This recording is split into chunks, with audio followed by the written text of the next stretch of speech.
आज हम कपड़े धुलते हैं। ये हमने कपड़े डाले और मशीन को ऑन किया। ये सारे आज सॉक्स धुल डालेंगे। ये हमने फैला दिए, धूप में सूख गए। अब इनको हटाने की बारी आई है।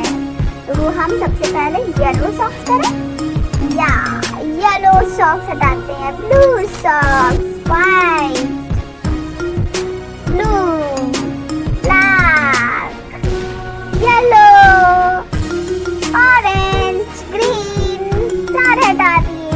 अब एक बार और हटाने की बारी आई।